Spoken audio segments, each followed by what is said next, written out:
Esto lo vimos todo, terminamos la viga. Vamos a seguir viendo soluciones. La clase pasada quedamos en, planteamos, prácticamente gastamos toda la clase, planteando que el problema elástico era una generalización, digamos, el problema de la flexión era un caso particular del problema elástico, ¿no es cierto? Eso fue lo que planteamos la clase pasada, hicimos bastante hincapié con respecto a eso, y ahora vemos cómo se sigue resolviendo este problema. Sí, ahí está. ¿Cómo se sigue resolviendo este problema? Y vamos a ver si ya empezamos hoy, a ver si llego hoy a resolver un caso, a plantear el primer caso de los del capítulo 5. Esto el sistema de acá en adelante va a estar mechadito así. Vamos a ver parte teórica y voy a saltar a dar problemas. A la siguiente clase, otro pedacito teórico y vamos a empezar a ver problemas. Y en alguna clase van a ser todos problemas y así vamos a ir avanzando hasta el final. Probablemente necesitemos una clase adicional al calendario académico. Probablemente una más tengamos que dar. Aparentemente, la clase que viene sería presencial. Así que estén atentos porque ahí hay cosas que no están resueltas. Como por ejemplo, son muy poquitos ustedes que no están acá en el Chaco, pero bueno, los que no están tenemos que resolver el problema de los que no están. Así que ahí vamos a ver cómo hacemos. Pero es tema harina otro costal, así que eso lo vamos a ver después. Después les comento alguna cosita de la prueba, pero quiero arrancar. Bien, entre las diferentes soluciones que pueden usarse para lo que vamos a ver a continuación, hay un grupo grande de soluciones que se deben a este señor que se llama ID. ID propuso una manera de resolver el problema elástico. Si bien existe ID para el plano y para el espacio, básicamente, ustedes se acuerdan que en la clase pasada habíamos hablado de dos grandes mecánicas de solución, Beltrami Mitchell y Navier. Yo les había comentado a ustedes que Navier, yo sé que la clase pasada usted tenía en oreja nomás pasó nomás, tener la cabeza fija en la prueba, ya está la prueba, ya pasó, así que concéntrense, pues se viene la prueba que viene. Yo les había hablado de un método grande que era el método de Navier, y después comentamos que había otro método que era el método de Beltrami Mitchell. Contrariamente a la lógica, el método de Navier es básicamente, digo contrariamente a la lógica porque parecería que uno tendría que resolver por el método más popular, pero resulta que el método más popular, que en todo caso es AIRI, popular en el sentido de que se usa para problemas grandes, ¿no es cierto? Necesita computación, necesita de una solución adicional, necesita de cosas que ustedes todavía no manejan. Entonces, ¿qué hacemos? Nos manejamos con el otro método, que es el método de Beltrami Mitchell. La solución de Beltrami Mitchell se puede hacer tanto para el plano como para el espacio. La solución de Beltrami Mitchell para el espacio es sumamente compleja, entonces vamos a mirar fundamentalmente en el plano, vamos a hacer alguna referencia al espacio, ya van a ver por qué podemos hacer referencia al espacio y en qué sentido lo vamos a ocupar, y van a ver algunas cosas interesantes. Por ejemplo, ID. ¿Cuál es la idea de ID? Esta es la ecuación de Beltrami Mitchell. ID, la idea que tiene ID es la idea básica que hay siempre dentro, que siempre circundan los problemas de ingeniería. La gran mayoría de los problemas importantes de ingeniería se desestructura, yo les decía esto el primer día de clase, a lo mejor en aquel entonces ustedes no lo veían muy bien, ahora lo van a ver. Se desestructura la idea que ustedes tienen de agarrar algo, que una cosa que ustedes llevan mucho de hormigón, de metálica, inclusive de estabilidad 3. Ustedes llevan siempre esa idea de, a ver, veo las cargas que tengo, o sea, el estado de solicitación de la pieza, y entonces tengo que calcular cuánto tiene la pieza para resolver el problema. Si yo le doy dimensiones a la pieza, tanto de altura. En el hormigón ustedes adoptaban una cierta altura para dar la idea del recubrimiento, después verificaban la altura. Pero claro, ¿qué pasa? Son todas geometrías muy sencillas. En general, cuando el problema es un problema complejo, por eso es que las soluciones son tanto más complicadas las soluciones que las teorías. ¿Qué hace Airí? Airí dice, bueno, mira, la solución de mi ecuación, de esta que está acá, yo no puedo hacer la integración directa de esta ecuación, no puedo integrar. Como no puedo integrar, lo que va a hacer es plantear una solución. Y si esa solución es viable, va a funcionar. Y si no, la corrijo. Por supuesto, ustedes se imaginarán que esta es una mecánica enormemente compleja cuando el problema es complejo. Entonces a Airy se le ocurrió que esa es la fórmula de Airy para el plano, o sea, esto es para el espacio y para el plano se reduce solamente a eso. Airy dice, bueno, yo voy a plantear que existe una función, se denomina función de Airy, y ya van a ver después que en realidad en muchas de estas funciones no las hizo Airy. La función de Airy se llama phi.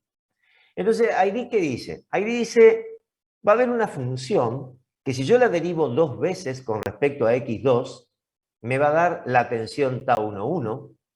Si yo a esa función la derivo una vez con respecto a x1 y otra vez con respecto a x2, me va a dar tau 2,1 y la última como está escrita ahí. O sea, fíjense, es completamente abierta la función. Lo que Airy plantea es que la función sea derivada y eso me dé las tensiones. Por lo tanto, claramente, de acuerdo a lo que vimos en la clase pasada, ¿cómo llamarían ustedes a esta función? Función potencial. Porque a partir de esa función se derivan cosas. Y la palabra derivada, acá en este caso, nunca mejor aplicada, porque hay que derivarla para obtener cosas. Bueno, entonces resulta ser que, claro, reemplazada en Beltrán y Mitchell esa solución, la ecuación de Beltrán y Mitchell se transforma en una cosa bastante más, desde el punto de vista, para ustedes no hay mucho cambio, pero para el punto de vista de la matemática, el haber traducido la función de Airy a esto que está acá es mucho más sencillo. Esto que es entonces el doble laplaciano de la función de Airy, o sea, una derivada cuarta de la función de Airy. Y se le pone en condición de borde y se resuelve. Ustedes van a decir, ¿pero dónde está la parte fácil de esto? ¿Dónde está la parte fácil? ¿Te volviste loco? Bueno, aunque ustedes no crean, resolver un doble laplaciano homogéneo, como esto que está acá, tiene varias maneras en matemática de ser resuelto. Hay mecánicas integradas por diferencias finitas, se puede integrar por series de Fourier, series dobles de Fourier serían en este caso, o series simples de Fourier, de acuerdo a cuál sea el problema, cómo se haga. O sea, hay muchos métodos para integrar ese laplaciano cuarta. Y esto resulta ser más fácil. Aún así, alguno de ustedes estará pensando, bueno, todo bien, ¿y pero qué forma tiene esa función phi? Bueno, ahora vamos a empezar a avanzar sobre ese tema. En coordenadas polares, la ecuación tiene estas características. Lo mismo que hicimos en coordenadas cartesianas, en coordenadas polares se presenta de esta manera. Fíjense qué cosa interesante, ¿no? El laplaciano, que aquí, ustedes saben que acá el laplaciano son derivadas directas de las funciones, como corresponden coordenadas polares, la cosa se complica. Fíjense que para obtener la tensión a partir de la función de Airy hay que hacer esto, hay que hacer esto y hay que hacer esto. Son bastante más complicadas las fórmulas en coordenadas polares. Básicamente, ¿por qué? Porque la métrica no es unitaria. No es una métrica simple, la métrica en coordenadas polares se mete dentro de la ecuación, por eso aparece este laplaciano como algo bastante más complicado que lo que es el laplaciano en coordenadas cartesianas. El formato final que tiene para coordenadas polares es este que está acá.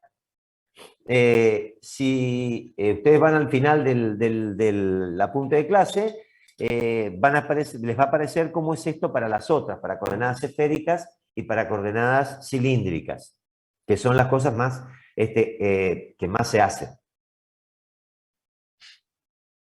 Por ejemplo, vamos a ver un ejemplo muy sencillito, que está metido en el apunte, está perdido por ahí, vamos a ver cómo es un caso particular de la función de Airy. Un único caso, pero lo vamos a contrastar con otro caso resuelto hace no tanto en Canadá, me parece. El caso, por ejemplo, que es el gran problema que tiene este tipo de solución, que es decir, bueno, tenemos que acotar la forma, si bien la forma va a ser, permitimos que la forma sea un poco más variable, la forma no es absolutamente variable. Fíjense que ahí estamos ante la presencia de lo que yo llamé una presa triangular, una represa triangular, pero podría ser cualquier cosa, no una represa triangular, que tendría que tener una longitud en profundidad unitaria, en la dirección del papel, y que arriba tiene un cierto tránsito, o sea que tiene una carga, pero no es considerando líneas de influencia, o sea, solamente considerando cargas estáticas, y encima, para colmo de males, la presa termina en punta. O sea, si ustedes quieren hacer allí algo que lo que es normal, que la presa tenga una calle, porque pues, si no, no se puede transitar arriba, hay que modificar ciertas condiciones del problema, pero los efectos de solucionar la cosa lo vemos así.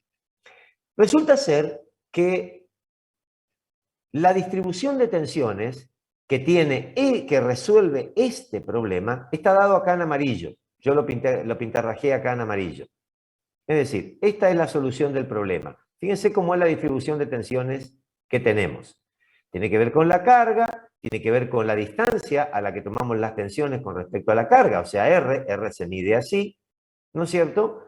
Y fíjense que estamos trabajando con tau, que puede ser radial, o sea, tomando la carga en función del radio, o se puede calcular en función de sigma x, haciendo una proyección de ese problema.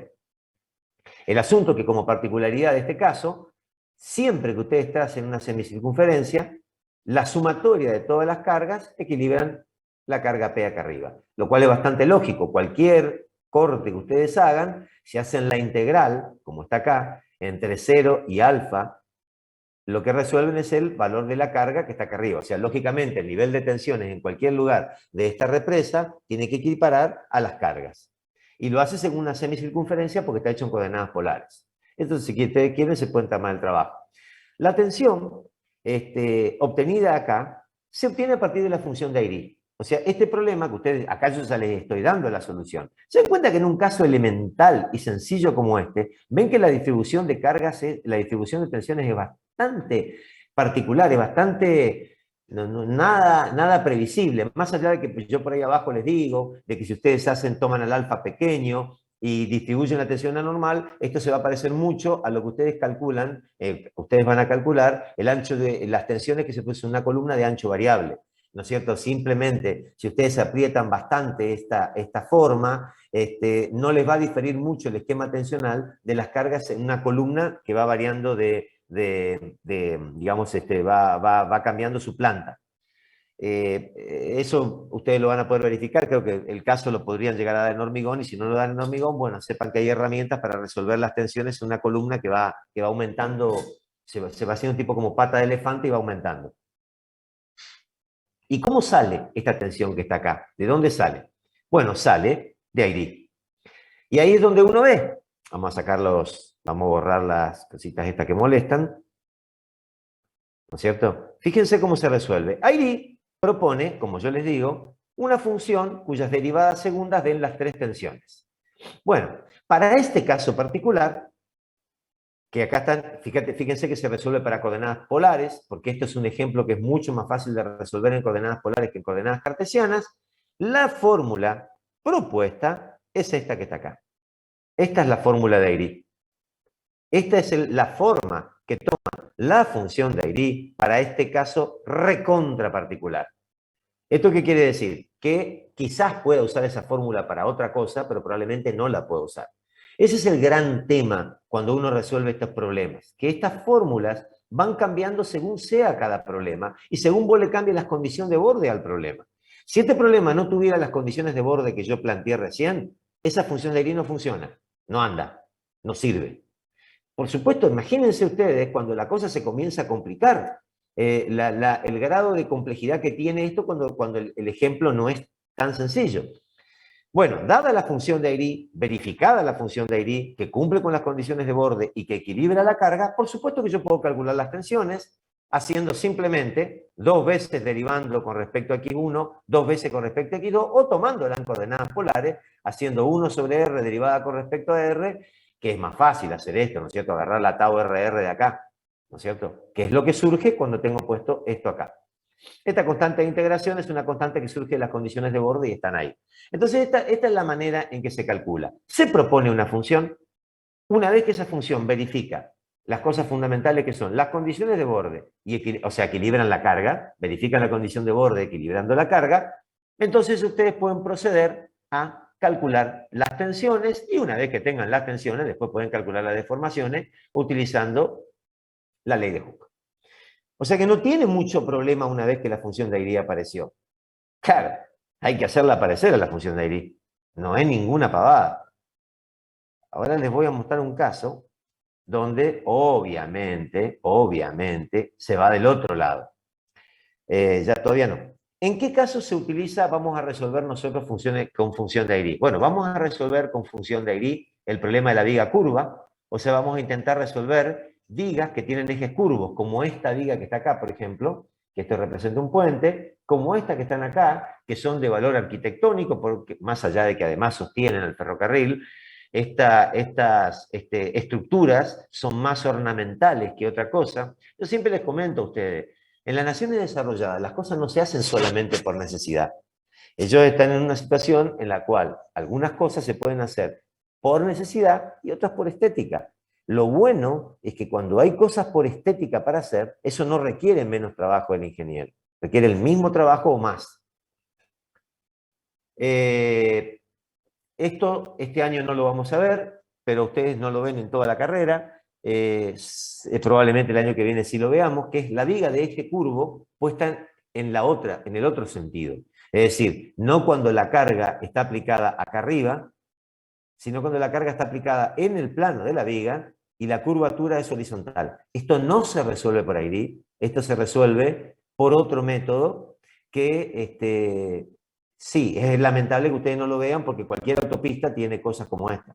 Así que cualquiera, o sea, la viga curva de eje horizontal es un problema recontra común. Lo que pasa es que yo lo pongo acá, no porque se resuelva por ahí, sino porque quiero que marquen bien la diferencia entre la solución de una viga curva de este tipo y la solución de una viga curva de este tipo, que inclusive puede llegar a estar cargada en el plano también, con lo cual tiene un sistema de cargas igual a este y otro sistema de cargas adicional en el plano que le confiere un grado de complejidad completamente distinto.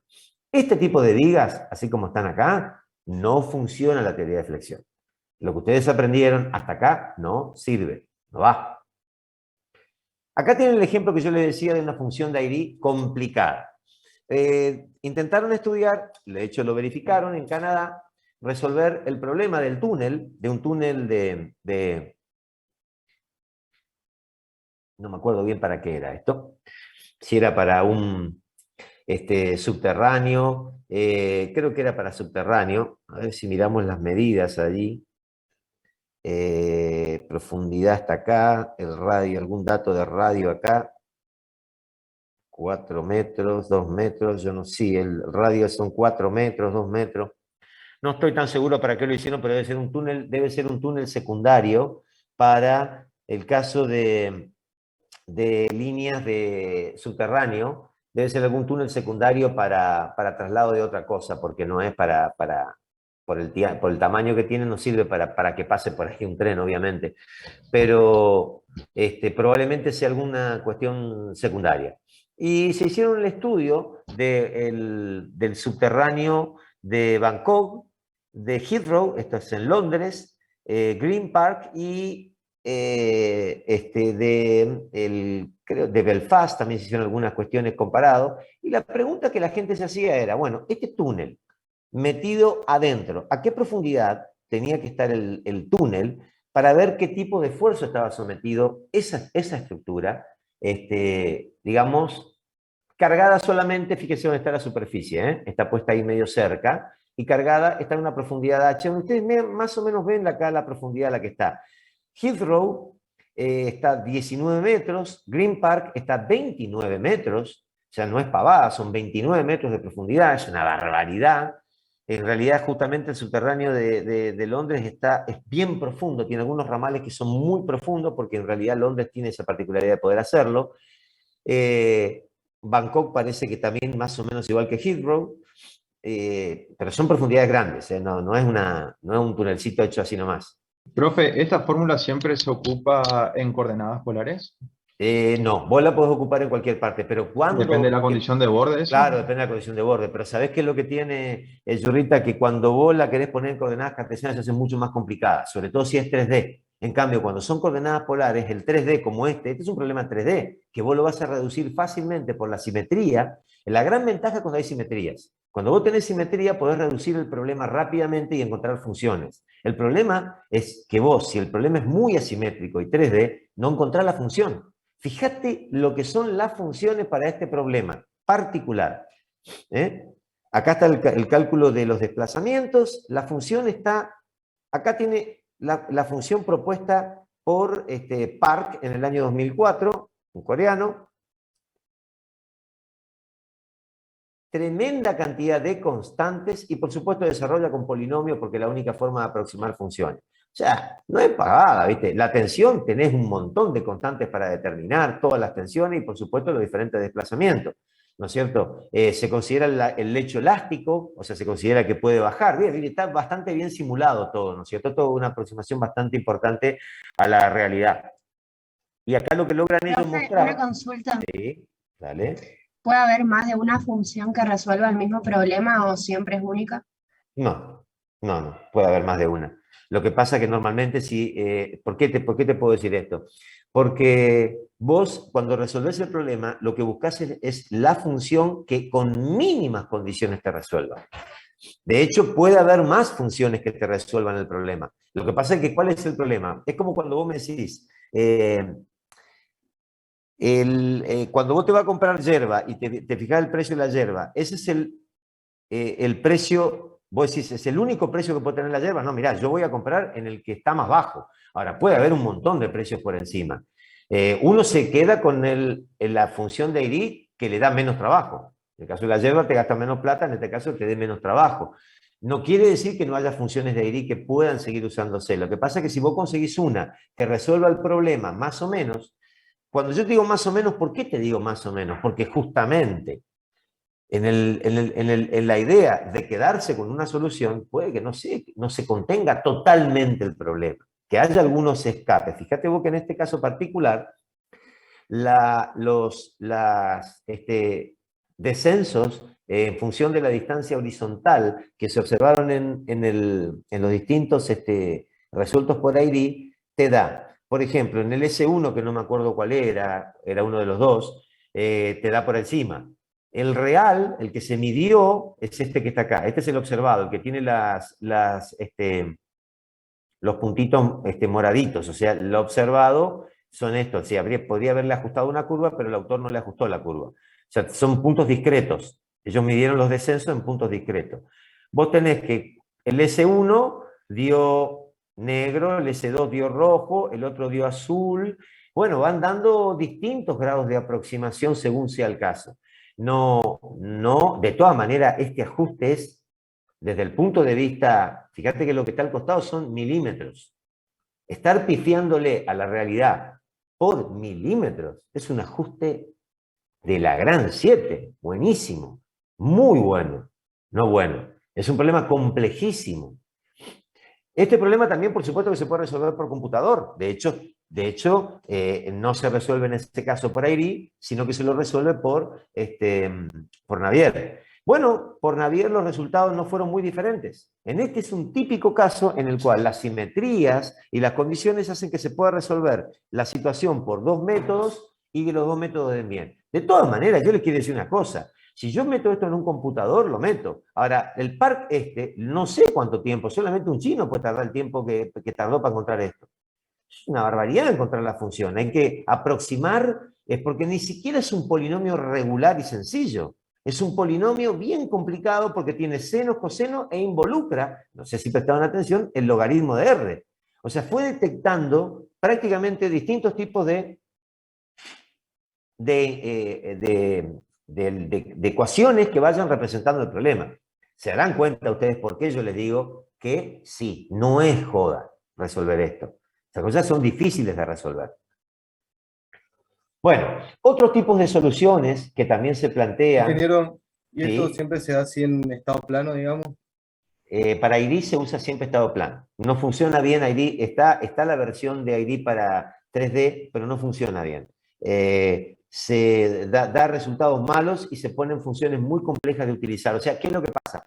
Cuando vos querés 3D, ID le impone restricciones. Fíjate, ¿cuáles son las restricciones que le impone ID a esta función? Bueno, le impone que la derivada segunda de la función dé las tensiones y que la derivada cuarta de la función cumpla con la ecuación de Beltrami-Mitchell, o sea, el equilibrio, en ese caso la compatibilidad más el equilibrio. Recuerden ustedes que Beltrami-Mitchell es una ecuación de compatibilidad más equilibrio. Por lo tanto, ¿qué le pedís vos a IRI? Le pedís a IRI que verifique Beltrami-Mitchell. Entonces, IRI, ¿qué tiene que verificar en verdad? Compatibilidad y equilibrio. O sea, tiene que ser tan potente como para ella representar sin error la compatibilidad y el equilibrio. Fíjense que se eleva. Para eso tiene que poner la derivada cuarta de IRI. Después, una vez que vos verificaste eso, las tensiones las obtenés por derivada segunda de la función de IRI. O sea, la función de IRI tiene que soportar muchas derivadas. Y eso la hace complicada. Te va al espacio y es peor todavía. Más complicado todavía en el espacio. No porque tenga que soportar más derivadas, sino porque tiene que cumplir, la compatibilidad es más difícil de cumplir. Entonces ya no es tan sencilla encontrar la solución de un laplaciano cuarto. Ya no es un laplaciano, un despelote en el espacio. Se complica, se complica. Otro Entonces tipo, en sí. ID como que va a estar como en función de phi de R siempre, digamos. En función sí, en función del ángulo y un radio, porque en general lo vamos a usar para polar, pero también puede estar en función de X, Y si vamos a coordenadas cartesianas, no hay problema. Los ejemplos que vamos a ver nosotros están mayormente en coordenadas polares y algunos van a estar en coordenadas cartesianas, algunos muy poquitos van a estar en coordenadas cartesianas, más difícil de resolver en coordenadas cartesianas.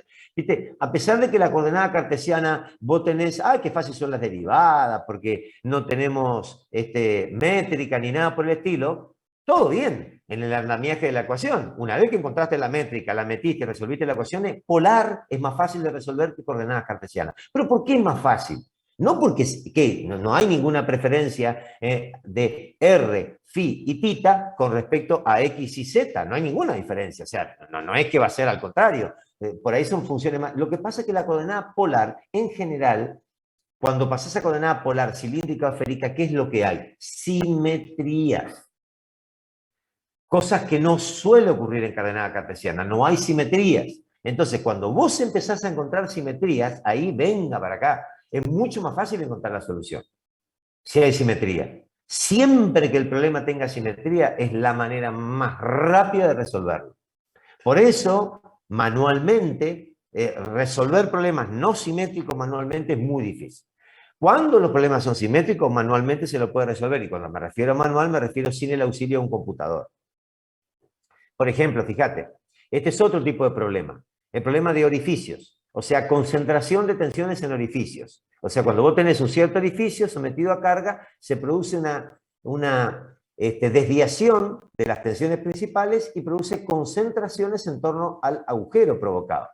Eso se resuelve también, se lo puede resolver según el caso. Vamos a ver que hay veces que vamos a poder hacer integración directa, hay veces que vamos a tener que recurrir a unos potenciales que no son de ID, son bastante más complicados, y otras veces vamos a recurrir a ID también, a veces va a ser, porque no es ID la única solución. Porque ID pertenece a la familia de las funciones potenciales. Lo que pasa es que ID es la más popular, pero de las funciones potenciales hay un montón. Y ustedes en el capítulo 4 tienen una variedad enorme de funciones potenciales. Están ID, Kolosov-Mushelivsky, yo les comenté, está los otros dos rusos que ahora no me salen. Hay un montón de funciones potenciales, pero una banda. En todas son más o menos parecidas a lo que hace ID. La idea general está ahí metida. Bueno, fíjate, acá tenemos concentraciones en agujero, tenemos tuberías, hay que calcular tensiones sobre estas tuberías, tanques esféricos, calcular las tensiones que se producen en tanques esféricos, anclaje que puede ser un anclaje de una tablestaca al anclaje de una fundación subterránea, y varias cosas más. Esto nosotros acá lo vamos a resolver por integración directa. Van a ver cómo vamos a integrar directamente la ecuación. En este caso no vamos a usar Beltrami-Mitchell, sino que vamos a usar Navier. Cada caso particular tiene sus cosas.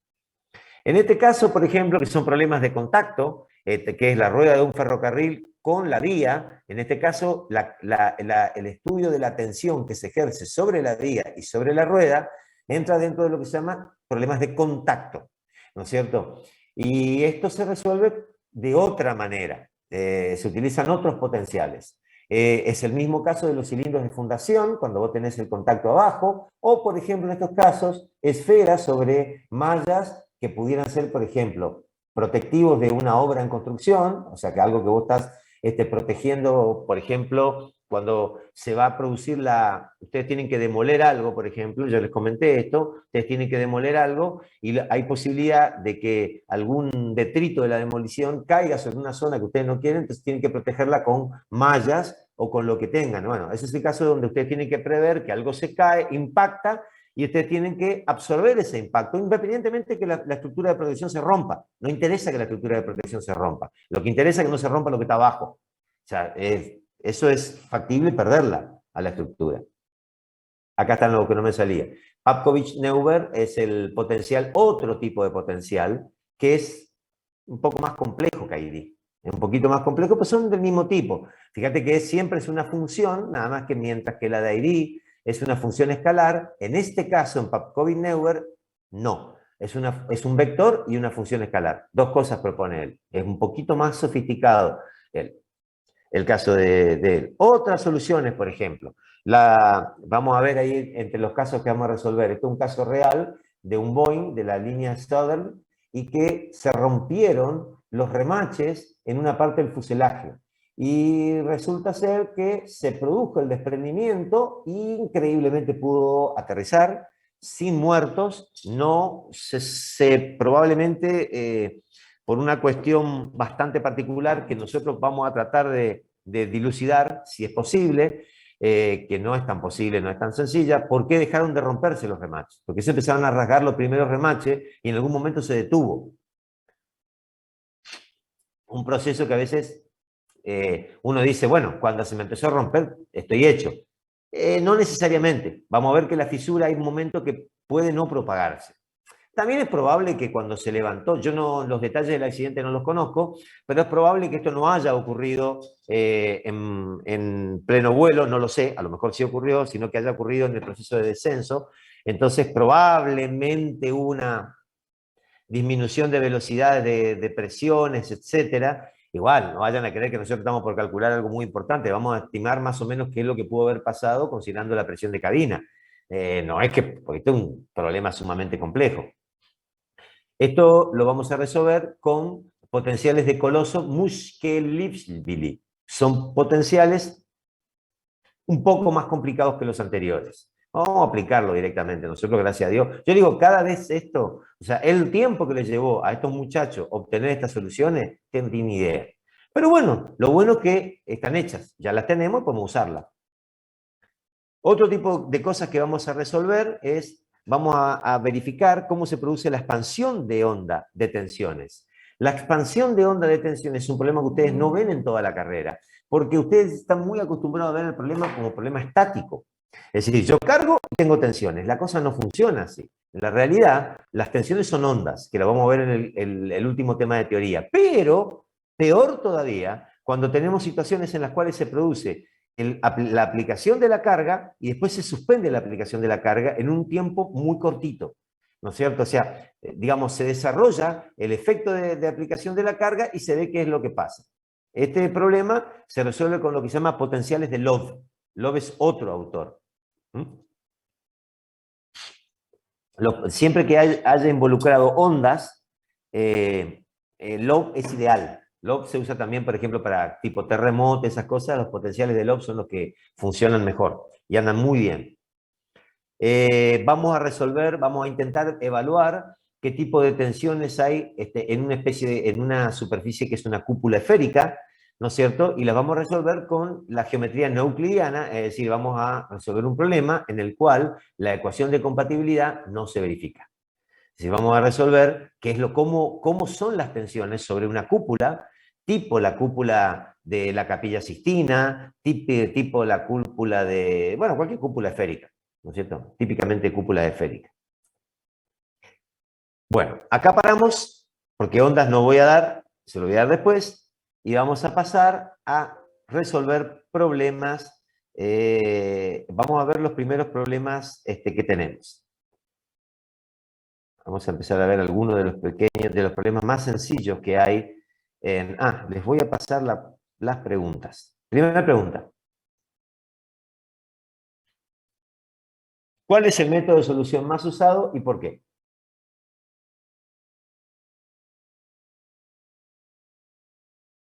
Bueno.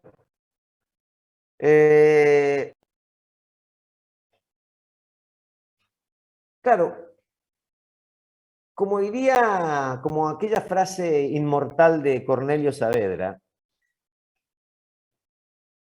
hacía falta tanta agua para apagar tanto fuego. Este viernes, eso lo habrán visto cuando fueron lo habrán visto en historia, lo habrán visto en los capítulos, fue en relación a la muerte de Mariano Moreno.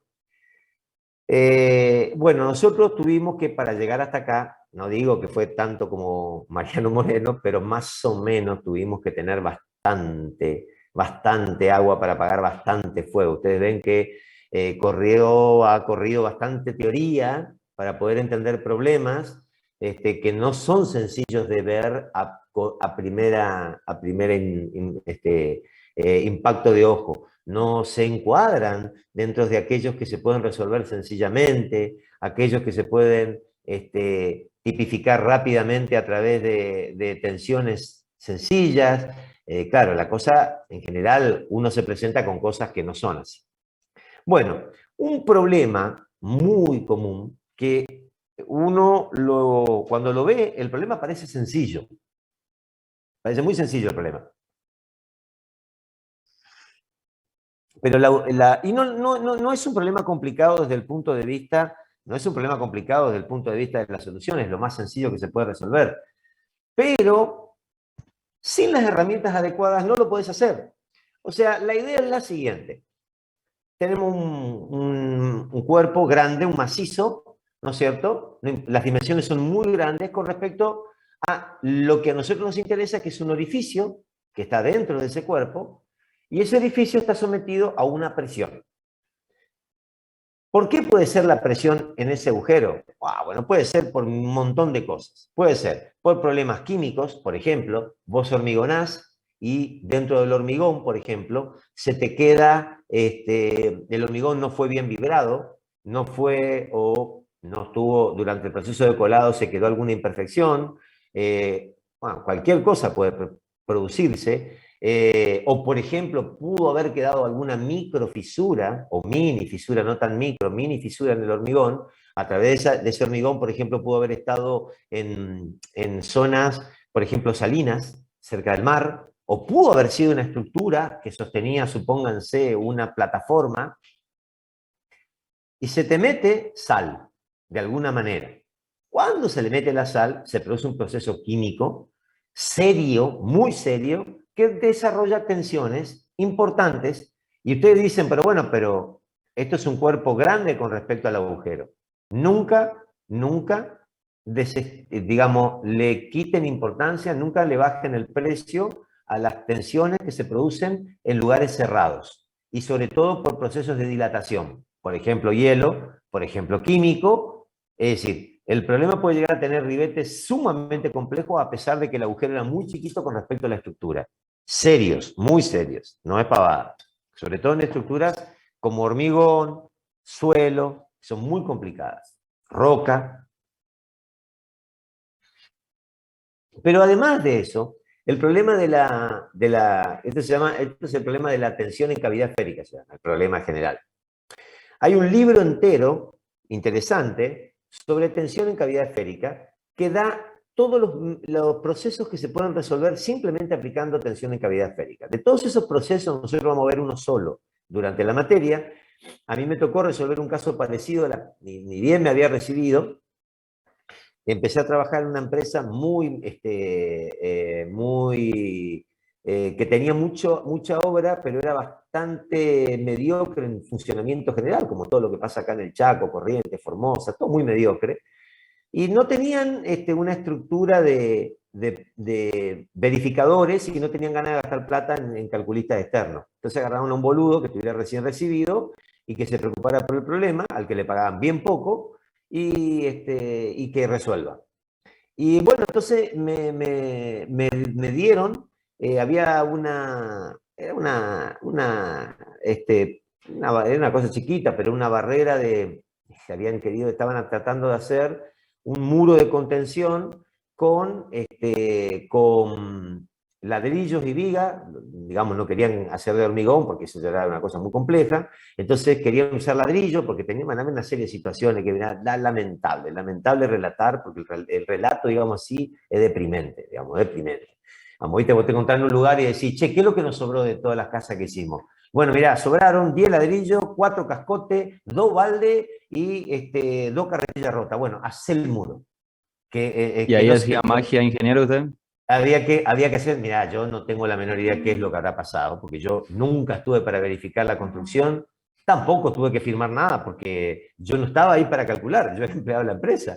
Así que me tiraron el fardo, bueno, y utilicé un método, en aquel entonces gracias a Natalini, que es un prócer de la Facultad de Ingeniería, y me ayudó mucho, porque obviamente no tenía la más pálida de las ideas, y el único que en aquel entonces andaba con esas cosas raras era Natalini. Y bueno, utilicé 2 métodos, y uno de ellos fue cavidad esférica. Este método que ni lo había visto en la facultad, no tenía la menor idea, no lo había visto. Pero claro, lo tenía a Natalini, y bueno, él me explicó, mirá, en un momento determinado yo vi esto en algún tiempo, mirá, acá hay unas cosas de Libra y acá hay algunas cosas, vamos a ver qué podemos hacer, y bueno, me ayudó, si no, lo podía hacer. No, directamente no lo podía hacer. En realidad, a lo mejor es lo que tendría que haberle dicho. Mirá, no lo sé hacer y se va a la mierda.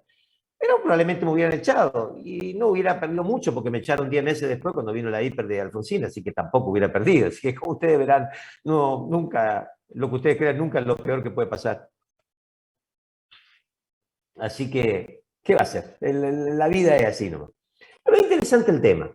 El método de las cavidades esféricas es muy interesante. Yo esa forma de resolver el muro de sostenimiento no la voy a dar porque es medio larga, entonces ya, digamos, no alcanza el tiempo, pero sí vamos a dar el anclaje de muro, sí, que podría haber sido otra opción para mí, haber anclado, haber tratado de, en vez de hacerlo que sostenga, hacerlo que, en vez de que actúe ese muro flectando, que era un problema bárbaro porque era de ladrillo, haber hecho ese muro anclado. Haberlo anclado, no, en aquel momento no se me ocurrió, y a lo mejor anclándolo hubiera ahorrado bastante, haber hecho unas vigas cinturas, anclar las vigas cinturas para que no trabajen, fundamentalmente no le confieran a los ladrillos la responsabilidad, que los ladrillos tuvieran medio testimonial ahí. Igual, un ladrillo, imagínense un ladrillo, confiarle, es un ladrillo, una locura. Pero podría haber hecho varios anclajes y con ese anclaje a lo mejor me hubiera quedado más tranquilo si hubiera podido anclar. No, en ese momento no lo hice, no se me ocurrió, después más adelante vi la solución y bueno, ya está, no importa. Ni idea, che, si alguien murió o alguien no murió, no tengo idea. Ni idea. Bueno, ¿cómo funciona la tensión en cavidad esférica? El método, digamos, el problema en sí parece un problema que, ¿cómo si equivoco con esto? ¿Cómo vas a resolver un anclaje? ¿Cómo vas a resolver un muro de sostenimiento? ¿Cómo vas a hacerlo? Es interesantísimo el método, pero primero hay que ver qué es la tensión en la cavidad esférica. La tensión en la cavidad esférica es el caso más simple que se puede resolver de todos los casos de la ecuación de Navier. Ahí arriba está puesta la ecuación de Navier tal cual la vimos nosotros. Acá está. Esta es la ecuación de Navier. Tal cual se las di yo en la teoría, ¿no es cierto? Acá está completada con las cargas de aceleración, pero en este caso estas cargas de aceleración no tienen importancia. Esta ecuación se puede, cuando vos haces esta ecuación de Navier y está puesta en coordenadas esféricas, si está puesta en coordenadas esféricas, vos traducís esta ecuación hacia allá, está hecho en la carpeta, está hecho en el apunte, y si hay condiciones de simetría, toda la ecuación pasa a tener una sola variable. ¿Por qué? Porque si es simétrica en θ y en φ, o sea, vos girás el ángulo en esta dirección y girás el ángulo en esta dirección, y encontrás siempre lo mismo, ¿qué es lo que haces vos? Eliminás todas las derivadas con respecto a θ y todas las derivadas con respecto a φ. ¿Y cuál es el único elemento que te queda variando? El radio del agujero. Por lo tanto, el radio del agujero y las sucesivas distancias a partir del centro de este orificio. O sea, ¿dónde van a cambiar las tensiones? Las tensiones van a cambiar a medida que vos te vayas desplazando sobre esta línea, a medida que te vayas metiendo dentro de la estructura maciza, desplazándote sobre esa línea. Entonces, esto confiere al problema, lo hace milagroso. Y la ecuación de Navier se transforma en esta pavada que está acá. Una pavada.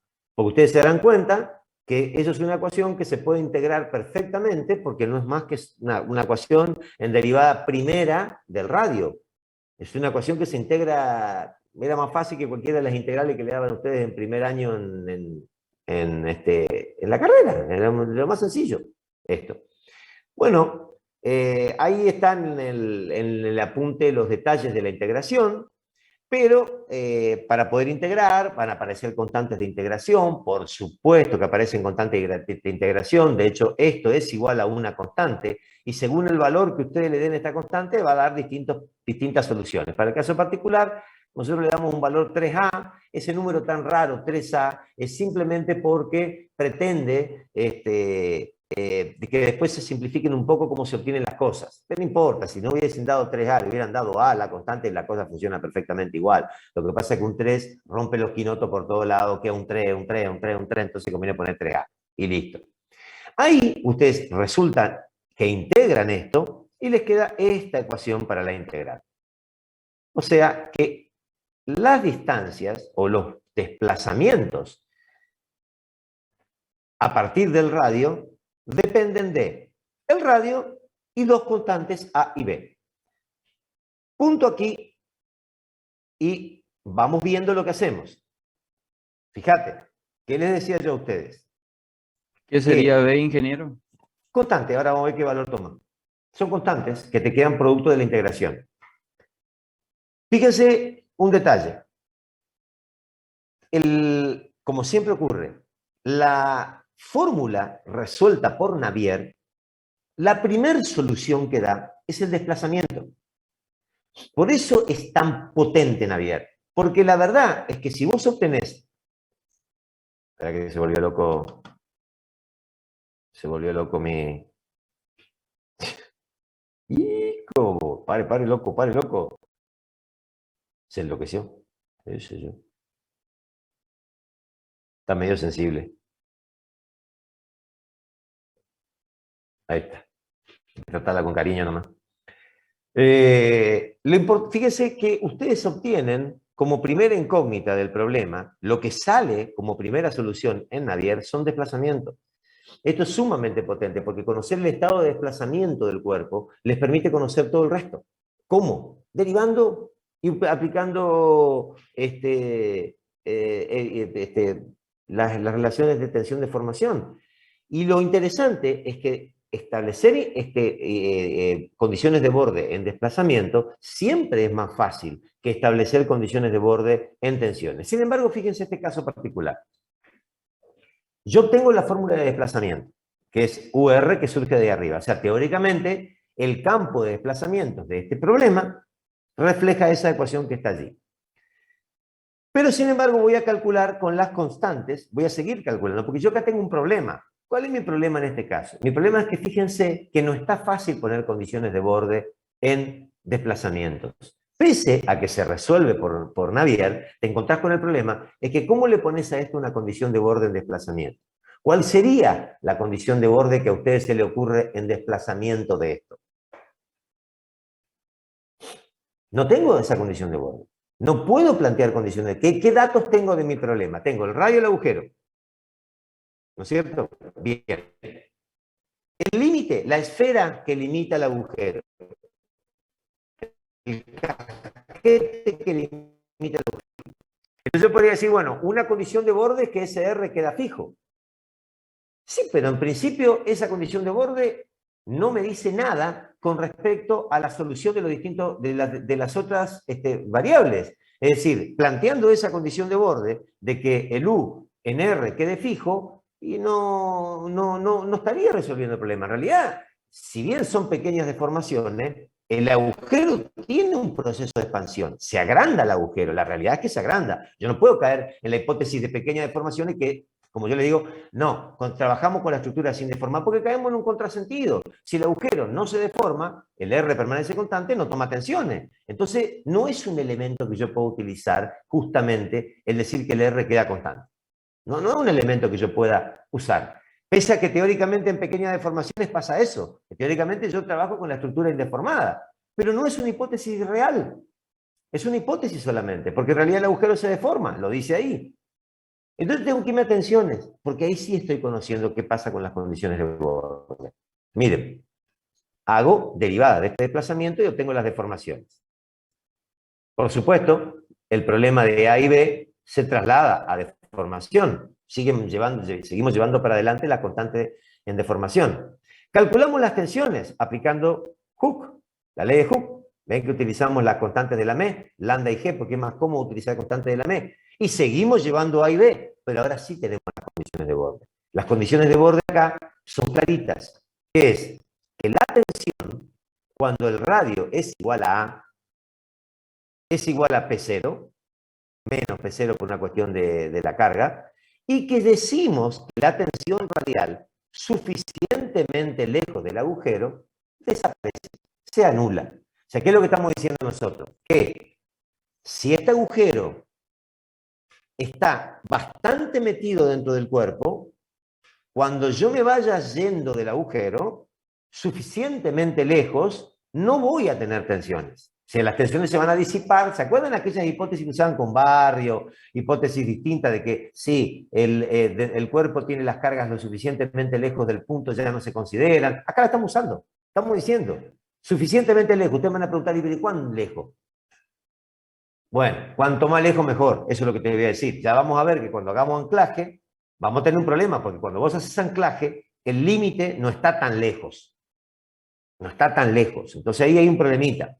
Pero bueno, acá, que está lejos, decimos que las condiciones de borde son en tensiones. Fíjense cómo cambiamos el espectro de solución. Hemos resuelto en desplazamientos el problema, pero no le pudimos poner valores a A y B hasta que llegamos al borde.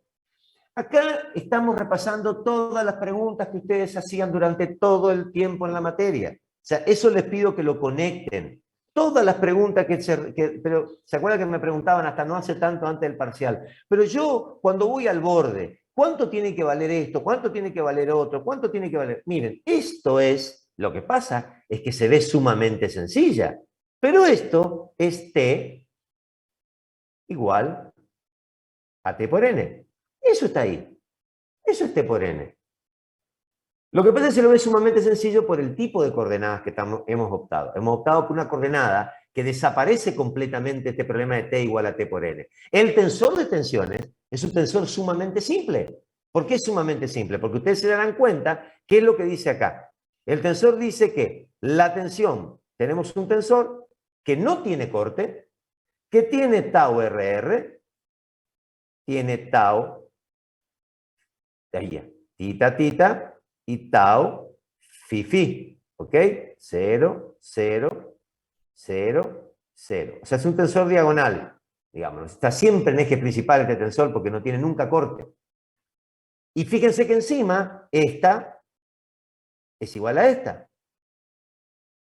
O sea que es un tensor de tensiones sumamente sencillo, por eso lo estamos haciendo por integración directa. Si no, ni en pedo lo podemos hacer por integración directa. No nos va a salir. Nunca. Entonces, esto es T por N. ¿Esta qué es? Esto que está acá. Esta es la ecuación que yo siempre le decía a ustedes. Este es director técnico. Esta ecuación dice que se tiene que verificar el equilibrio. Es una ecuación cualitativa, como les digo yo siempre. ¿Cualitativa qué significa? Nos dice, es el director técnico de la estructura, dice cómo tienen que ir las tensiones para ir equilibrándose mutuamente. Acá no hay cargas de masa. Fíjense que estamos despreciando el efecto de carga de masa. ¿Por qué lo estamos despreciando el efecto de carga de masa? Porque suponemos que la tensión en el orificio es bastante más importante que la carga de masa. Va a tener una preponderancia importante por algunos motivos. Entonces, claro, fíjate vos, lo que está dando, esto es por eso este ejercicio es muy interesante verlo con los conceptos que vimos todo el tiempo. Ustedes ¿ven qué obtienen acá? ¿Ven que cuando yo les decía a ustedes, cuando ustedes resuelvan la ecuación diferencial del equilibrio, esta es la ecuación diferencial del equilibrio, nada más que escrita en términos de los desplazamientos, es la ecuación diferencial del equilibrio, punto. Cuando ustedes resuelvan esto, lo integran, no les da un valor para lo que obtienen. ¿Cuánto vale UR acá? ¿Cuánto vale UR? ¿Qué valor tiene UR cuando estamos ahí? Acabo de resolver el equilibrio. ¿Cuánto vale?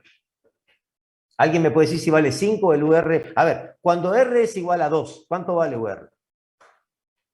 Ni idea. Ni idea. ¿Cuánto vale cuando R es igual a 3? Ni idea. O sea, sé cómo varía cuando está R. Por eso es cualitativo. Lo que esa ecuación me dice es fundamental. Sé cómo tiene que variar UR para satisfacer el problema. Pero no sé cuánto vale, porque todavía me falta ¿qué cosa? Irme al borde a buscar el primer valor. De ahí en más voy a poder sacar todo el resto de los valores. Ahí me voy al borde. Fíjense qué hice para poder irme al borde. Como la condición de borde es en tensiones, tengo que pasar esto que es desplazamiento a tensiones. Voy a deformaciones, que es la forma más directa, voy a tensiones, y ahí tomo el primer valor de borde. Digo que es 0 todo por acá, y digo que todos los puntos del agujero, la tensión tiene que ser igual a P0, la tensión radial, en todos los puntos del agujero. Todos los lugares. ¿Qué pasa cuando yo me pare acá? La tensión tiene que equilibrar a P0. Tau RR. De tau tita tita no digo nada, no tengo ninguna condición de borde sobre tau tita tita y tau fi fi. No tengo condiciones de borde, las dejo libres. No las tengo, ¿qué va a hacer? No hay nada, nadie me impone, pero me impone para tau RR. Sigo. Gracias a estas condiciones de borde, resuelvo que A vale 0 y B vale esto. Sé que me salió tachado el B.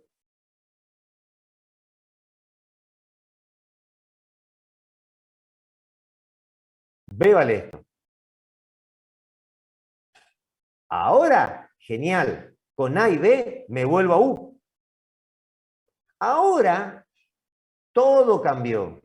Totalmente. Ahora sé cuánto vale U. Si ustedes le dan valor a R ahí, no hay ningún problema. Saben perfectamente cuánto vale U. Porque saben cuánto vale G. Saben cuánto vale A, el diámetro del agujero. Saben cuánto vale P0, que es la carga que tiene el agujero. Si no tenés la carga del agujero, no puedes resolver nada. Y ahí sé el estado de desplazamiento. Esto que era una ecuación cualitativa se transformó en una ecuación cuantitativa. ¿Gracias a qué? A que tomó un valor en el borde. ¿Se acuerdan cuántas veces le repetía yo esto cuando estábamos viendo la teoría?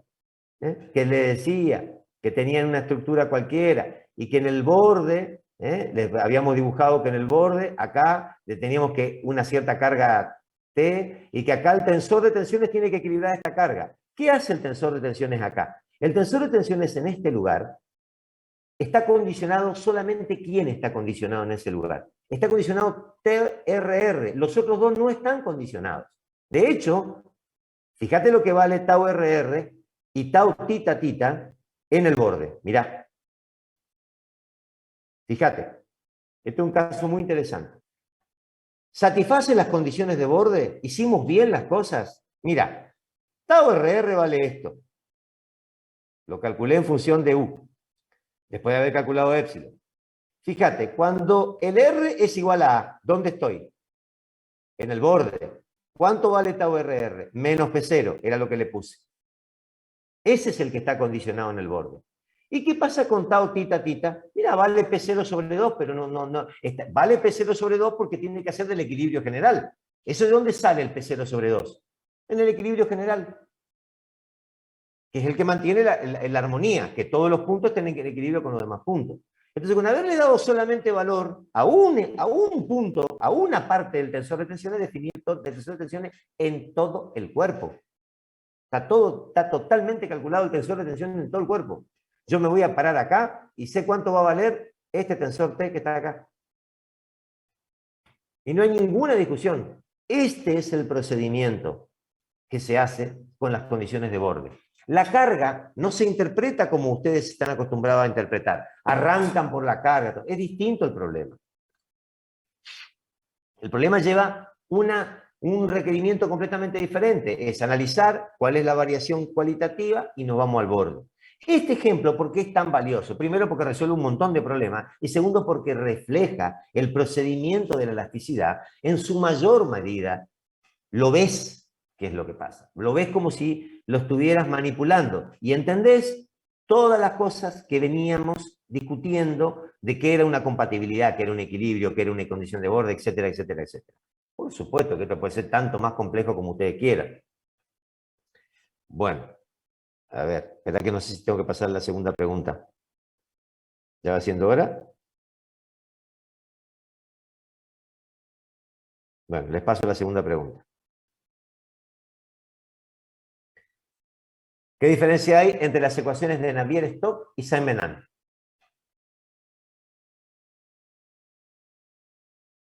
Volvemos al power. Bien. Qué asco esto, ¿no? Está todo sucio. Bueno, vamos a limpiar un poquitito. Este es otro problema. Bien. ¿Qué lo vamos a hacer nosotros acá? Será bruto, bruto, bruto. Bueno, ¿qué vamos a hacer ahora nosotros entonces? Tenemos todo, hicimos todo muy bien, trabajamos detenidamente, pusimos condiciones de borde, calculamos todo. Bueno, ahí nomás. Ya está menos sucio, me molesta menos.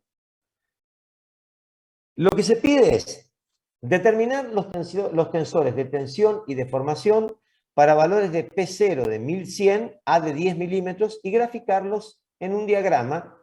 Y bueno, nada, observar qué pasa con los módulos. Bueno, para eso, muy hacendosamente, el ingeniero Pablo Benedito preparó, ya hace algunos años, unas, espérate,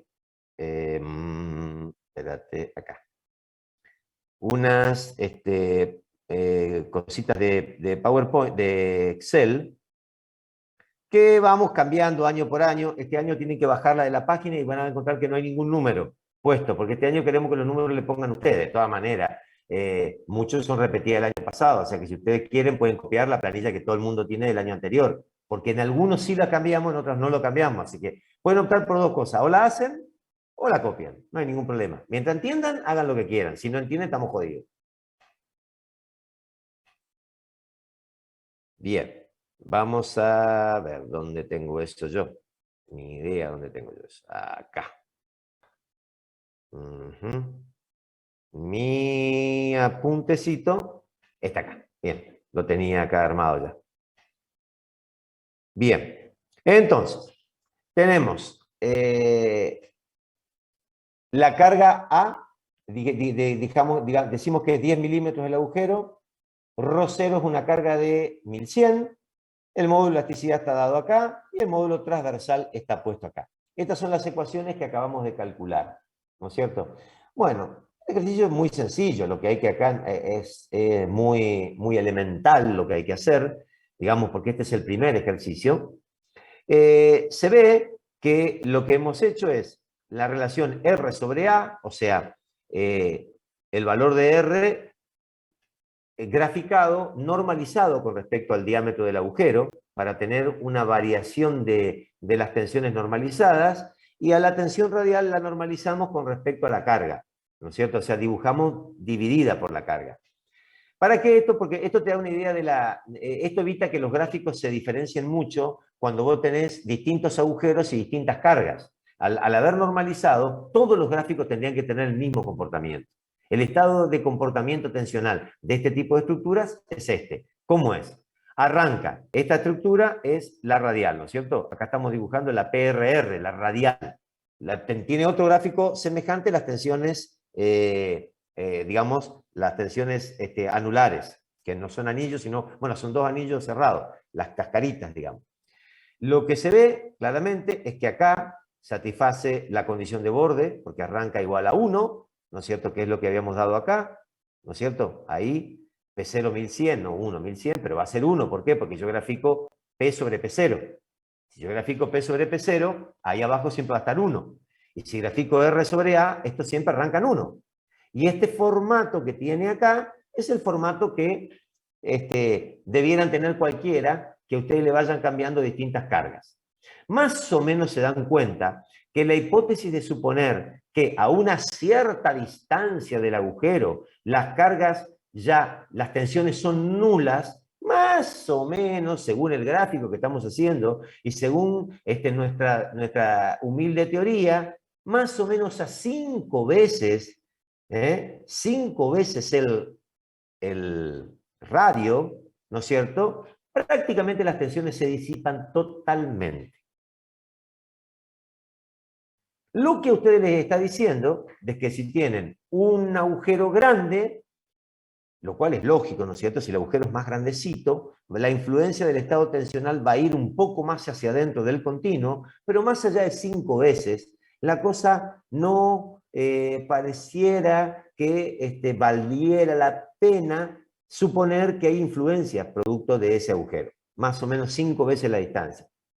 Si el agujerito es chiquito, el agujero chico, entonces uno puede pensar que relativamente rápido se disipan y ahí es donde podemos utilizar algunas ideas de esto para calcular anclajes, para calcular muro de sostenimiento, sobre agujeritos chiquititos, imaginándonos tensiones en agujeritos chiquititos.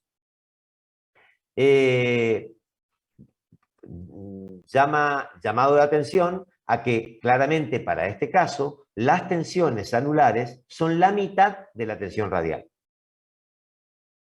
Yo le decía que el ejemplo que a mí me había tocado era algo parecido a esto que está acá, donde tenés que un talud que había que sostener con ladrillos y habría que calcular el empuje sobre esto y se utiliza este método de la expansión de cavidad. Esto no lo vamos a ver nosotros, cómo se hace. Se utiliza un agujero simétrico acá fuera del talud, se analizan las cargas, se anulan y se va viendo qué carga hay sobre el talud. Es muy interesante el método, quizás no es difícil, quizás con los años podamos poder enseñar porque es un método muy rápido para determinar cuáles son las cargas que tiene un talud. Y es muy interesante saber esto porque es un dato bastante incierto según el caso de talud. Y entonces cuando vos vas a hacer un sostenimiento acá, necesitas saber qué tensiones produce. Bueno, veremos de darlo en alguna otra ocasión. Ahora, este año no lo van a poder, no lo hemos instrumentado. No, tampoco nos estaría dando el tiempo para dar tantas soluciones, porque ustedes se darán cuenta que no nos están quedando tantas clases.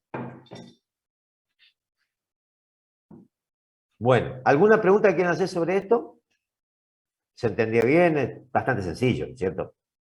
En realidad, el método, digamos, lo que hay que hacer es una pavada. Me interesa que les haya quedado perfectamente claro cuál es el procedimiento de cálculo de, como les dije recién, porque hay una parte cualitativa, otra parte cuantitativa, cómo toma las tensiones en el borde y cómo se resuelve el tensor de tensiones hacia adentro, ¿no es cierto? Cada caso será más complicado, por supuesto, cada caso más complicado. El hecho, porque este borde es muy simple de resolver, porque el borde está cargado en todos sus puntos igual. Si este borde estuviera cargado en algún punto en forma desigual, ¿dónde falla nuestra teoría? Si no estuviera completamente cargado, parejito por todas partes. Claro, ahí el patín, ¿dónde viene?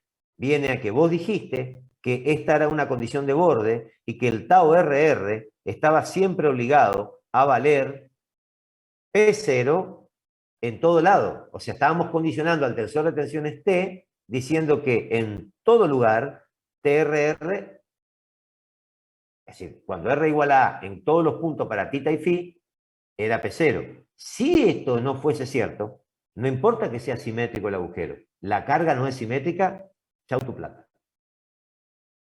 Si la carga no es simétrica, la carga depende también del radio, todo el problema comienza a depender del radio. O sea, la simetría no es solamente un problema de simetría geométrica. Vos podés tener un agujero que sea simétrico, no hay ningún problema, es todo simétrico, es una esfera, no es un huevo ni nada, pero si la carga no es uniforme, chau tu plata. Claro, vos me decís a mí, y entonces estoy jodido. A ver, si la carga no fuera uniforme, ¿tendrías vos, si entendés bien cómo es el fenómeno, alguna idea de inventar algún método casero? O sea, basado en lo que tenés, decir, bueno, mirá, no es uniforme, pero equivale a superponer dos tipos de carga uniforme, por ejemplo. A ver, inventar que esa carga que no es uniforme sea la superposición de dos cargas uniformes. Que en algún punto tengan signo tal, de manera tal de que se anulen mutuamente y que quede solo esa. Bueno, es una manera de resolver. Tenés que resolver dos veces, pero no van a estar muy errados si la tensión es la suma de las dos. ¿Entendés? Es decir, si vos sabés cuál es el problema, ustedes son ingenieros, van a ser ingenieros, se pueden ingeniar cómo calcular, cómo asemejar esa condición irracional de que no cumple con la condición de borde exactamente, pero sabés cómo resolverla. Si no le encontrás la vuelta, entonces sí sabés que no podés aplicar. Y acá está lo que yo siempre les digo. Si ustedes no conocen las hipótesis y no conocen el método, no saben hasta dónde va, cuándo deja de ser aplicable. Si vos no sabés dónde deja de ser aplicable, vas a meter la gamba. Y eso es lo que no queremos. No queremos que metan la gamba. Queremos que el método ustedes lo verifiquen y se sientan siempre seguros de hasta dónde se puede y hasta dónde no se puede más. Básicamente esa es la cuestión más importante acá.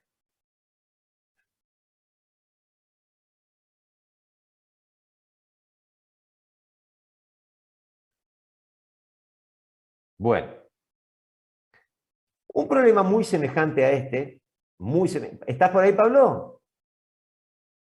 Sí, ¿Algo que quieras agregar respecto a esto? Si no, yo está no haya perfecto. agregado, No, está perfecto. bueno, avísame vos cuando querés agregar algo de cualquiera de estas cosas. Ok. Bueno, el siguiente ejemplo que se resuelve es el problema de un tanque esférico, ¿no es cierto? En este caso, y hay que ser muy estrictos en cuanto a lo que podemos resolver. El problema de la solución del tanque esférico, como se las voy a dar ahora, como se las vamos a mostrar ahora, es una solución muy teórica, porque no tiene en cuenta cómo se lo sostiene al tanque. Esto que ustedes ven acá, esto que ustedes están viendo acá, es el talón de Aquiles. Acá está el talón de Aquiles, de este método. Ese es el problema. Ahí es imprevisible el comportamiento. Lejos de ahí, el comportamiento más o menos va a andar. Ahí se va a complicar.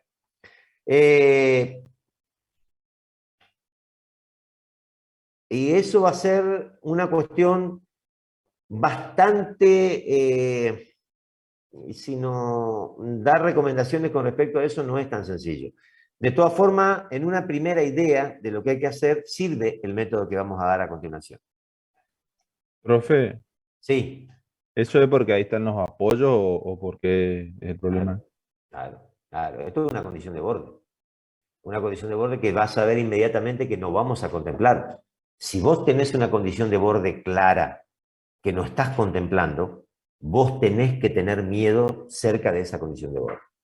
Así funciona el análisis cuando vos estás, cuando vas funcionando por, sin las reglitas fáciles de lo que está todo hecho. Ustedes recuerden que los problemas que van a requerir de la cabeza de ustedes, del ingenio, aunque la palabra ingeniero esté metida ahí adentro, esté totalmente bastardeada, el ingenio y la capacidad la van a requerir en este tipo de problemas. Es decir, yo detecto un problema y veo qué condiciones de borde le pongo. Si hay alguna condición de borde que yo no estoy contemplando, atención, problemas que pueden invalidar todo o por lo menos en parte. Y eso depende del ojo de ustedes, fundamentalmente. Para eso son ingenieros, para eso la sociedad va a confiar en ustedes. Y ustedes tienen que confiar en ustedes. Si ustedes no confían en ustedes, está complicado. Entonces, el problema que tiene el tanque, como lo vamos a ver acá, es esa condición de borde que vas a ver que no le voy a dar bola. ¿Por qué no le voy a dar bola? Y porque quiero resolverlo fácil. Siempre que yo resuelvo fácil, y bueno, el costo es el borde. Fíjate qué condición de borde estoy poniendo. Tengo el mismo problema de recién. Exactamente el mismo problema de recién. Donde lo único que voy a cambiar, que le voy a agregar un grado de complejidad, es que voy a decir que la tensión a infinito no es cero, porque este material no se extiende a infinito, sino que la tensión a una distancia determinada, llamada R2, vale P2. O sea, ¿qué es lo que hicimos? El caso recién de esta esfera, lo que hicimos es cortarlo acá, poner R2, a R2 la cortamos esféricamente, esto era R1, esto es R2, ¿y qué quedó? Un tanque. Te quedó un tanque, que la pared va a ser tan gruesa como la diferencia entre R1 y R2. Ahora es un tanque que no está sostenido, está flotando en la nada, porque no le estás poniendo condiciones de borde al tanque vos en este lugar. No estamos diciendo nada. Lo único que estamos diciendo es que nuestro tanque cumpla con que la presión interna sea igual a P1 y la presión externa sea igual a P2. Nada más. Con esas dos cosas, las constantes A y B que calculamos recién, es el mismo problema, idéntico problema, donde le cambié la condición de borde y ¿qué es lo que cambia? La constante de integración. De nuevo, ¿qué es lo que estoy haciendo conceptualmente entre este ejercicio y el anterior? ¿Qué es lo que nosotros le pedimos que ustedes hagan? Cuando nosotros tenemos el coloquio, lo que nosotros esperamos de ustedes es este tipo de cosas. Que ustedes digan conceptualmente, pero conceptualmente bien. ¿Por qué? No, claro, ahora A vale tanto y B vale tanto, y allá A y B valían tanto. Perfecto, ¿y eso qué significa? Bueno, que A y B acá valen tanto y A y B allá valían tanto. Pero ¿y en qué cambia el problema? Bueno, que A y B acá valen tanto y A y B allá valían tanto. En cuanto a la buena pipa, no terminamos nunca. Ya sé que A y B son distintos, está escrito. Pero ¿qué es lo que está cambiando el problema que tenemos que resolver? ¿Qué cambia? Condición de borde. Pura y exclusivamente, es el mismo problema, el director técnico, la ecuación de equilibrio es la misma, nada más que acá el borde cambió la carga, cambió la condición de borde. Cuando vos cambiás la condición de borde, cambiaste la carga, en este caso, cambian las constantes de integración, cambia completamente el problema. Mirá, estas son ahora las soluciones. Bien diferente a las que obtuvimos hace un instante, que eran estas dos. Las soluciones eran estas. El mismo problema con una condición de borde distinta, solamente cambiándole la condición de borde, arroja una solución absolutamente diferente, totalmente distinta. Porque así es la elasticidad. Así es el problema. Cambiar la condición de borde cambia la integración del problema. Y cuando le cambiaste el esquema afuera, la tensión reacciona para adentro inmediatamente, cambiando completamente porque le cambiaste la forma en que ella tiene que resistir ahora. Y entonces se deshace todo lo que viste. No se deshace la idea de la ecuación, pero se deshace completamente el valor que obtuviste. No sirve para nada. Este es el problema de la condición de borde si ustedes no detectan el problema de cambiar la condición de borde. Lo que usan no sirve para nada. Sí. O sea, tipo, ahí sería P1 sería en la parte interna del tanque y P2 sería la parte exterior. Externa al tanque, exactamente. Vos me podés decir a mí, pero el tanque de la figura no tiene carga externa. Perfecto. ¿Cuánto vale P2 en ese caso? La presión atmosférica. Afuera. Sí. Bueno, ponele que no le... Sí, tenés razón. Ponele que no... Está bien, está muy bien lo que vos decís. Está la presión atmosférica. Pero como el tanque se supone que no está... A ver, está muy buena la observación. Si el tanque estuviera al vacío, la diferencia es gigantesca, porque la P1 es 0. O sea, cuidado, porque ahí vos tendrías un tanque al vacío que, bueno, ni hablar. Pero como este tanque no está al vacío, la presión atmosférica se supone que actúa dentro y afuera, vos la podés desconsiderar. Cuidado si el tanque es hermético. Y adentro no hay presión atmosférica porque de alguna forma no se llena con presión atmosférica. Cuidado, porque eso cambia completamente la cosa. Totalmente, porque ahí vale la observación que vos dijiste recién. Hay que considerar la presión atmosférica, enormemente, porque es muy grande. Ahora, si el tanque adentro no tiene ese problema, porque lo llenaste, viste que lo cargas por arriba, estos tanques están cargados por arriba, o sea que están prácticamente, tienen agujerito arriba, así que no, la presión está adentro y afuera, solamente tiene la carga externa. Entonces, para el tanque de la figura, lo que habría que poner es P2 igual a 0. Pero P2 igual a 0 es una condición de borde. ¿Se acuerdan cuántas veces les decía yo? Cuidado, que en el borde donde no hay carga, también es una condición de borde. Fíjate qué diferencia hay con el problema anterior. Vos en el problema anterior no pusiste un P2. Claro, o sea, que se debería verificar ahí que es 0, digamos, por eso lo que se pone esa condición. Exactamente. Mientras que en este problema no había P2. ¿Por qué? Porque no era una condición de borde. Yo no le puse condiciones a una distancia determinada. Dije que a un infinito sea 0. Entonces, acá, ¿qué pasa? Acá resulta que aparece P2. P2 puede tener valor o puede ser 0. No importa.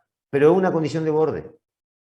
Y por eso les digo que la zona de la viga de sostenimiento es una condición de borde. Porque acá los puntos no se pueden desplazar libremente, están agarrados, que uno puede suponer que todos los puntos de ese diámetro no se pueden desplazar. Entonces la ecuación de desplazamiento que acabamos de calcular nosotros acá, que estamos usando ahora de nuevo, esta ecuación de desplazamiento, y no es correcta, no es del todo correcta. No está contemplando esta ecuación que hay un conjunto de puntos que, si se puede mover con menos libertad que el resto.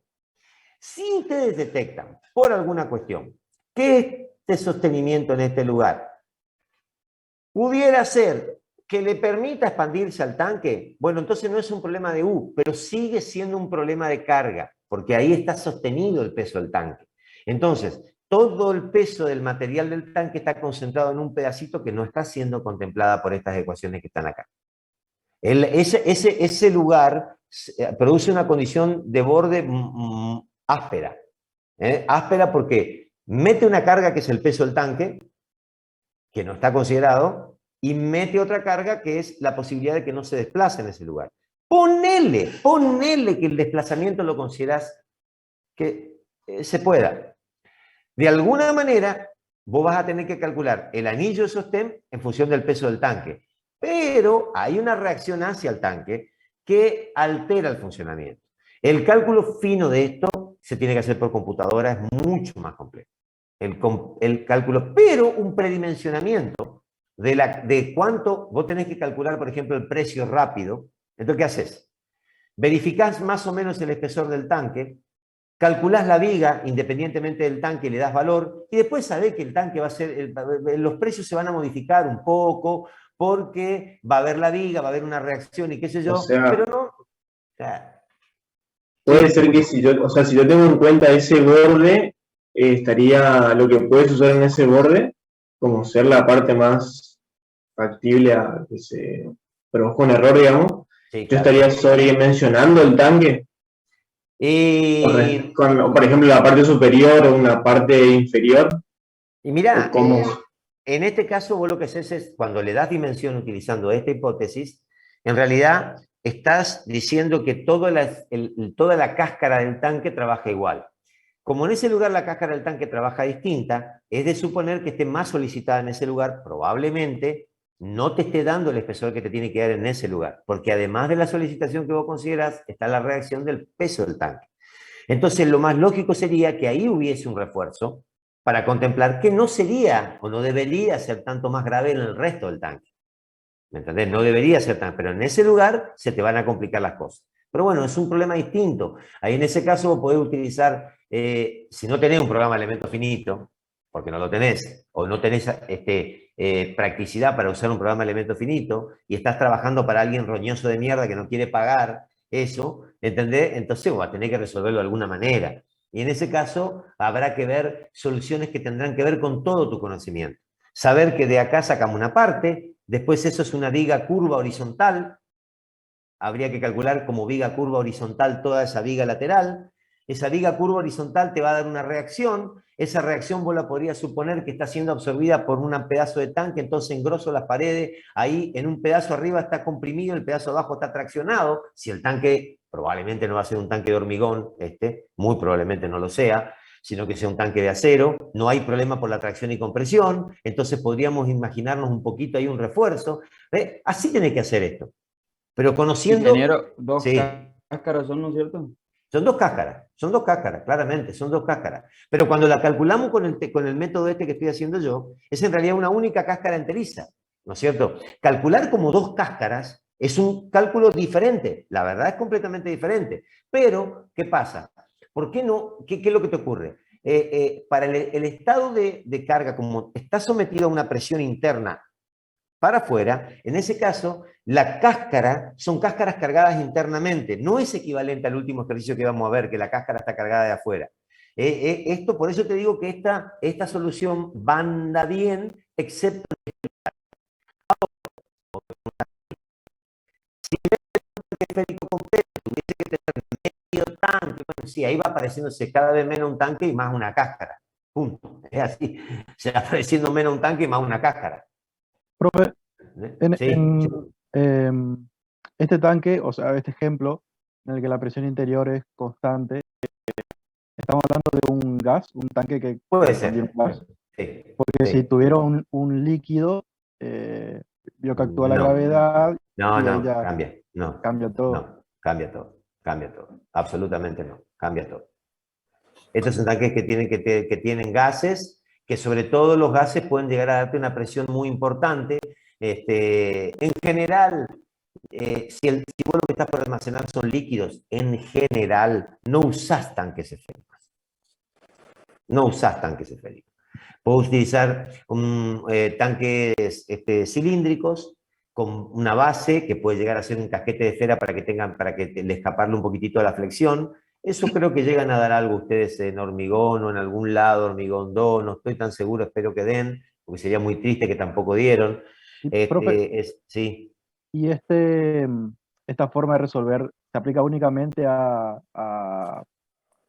formas esféricas, digamos?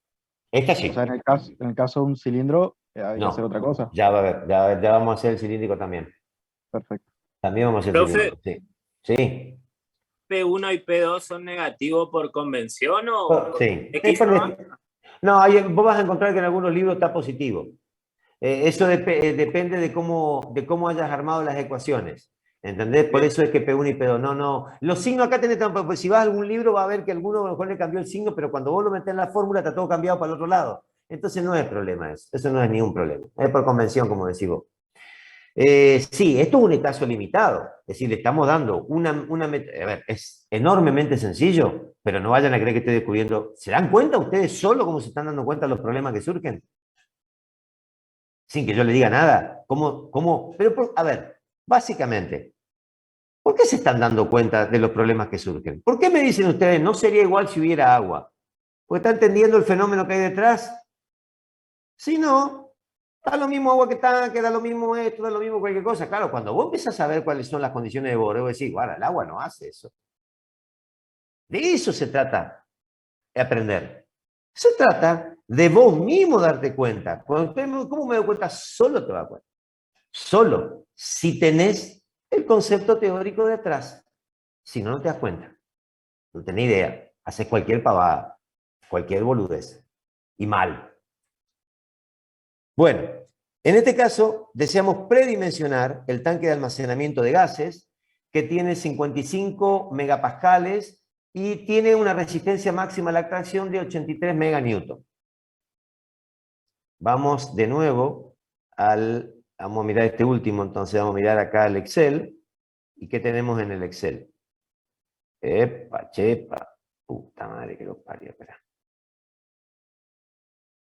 Ahí está. Bien. Vamos al otro ejercicio. Acá lo que tenemos es el mismo tanquecito y acá está dibujado en esta primera instancia cosas muy semejantes que lo que dibujamos en el tanque anterior. Le hemos puesto una carga externa, le hemos puesto una carga interna, no es el tanque del problema, esperen un cachito, una carga externa, una carga interna. Hemos resuelto estas ecuaciones para PRR y para P tita tita y P phi, para R igual a 2, que es el radio interno, y vamos calculando para distintos valores de R, ¿no es cierto? A medida que va subiendo R, ¿hasta dónde? Hasta llegar a 2.1, porque ahí no hay más R. Se terminó el material.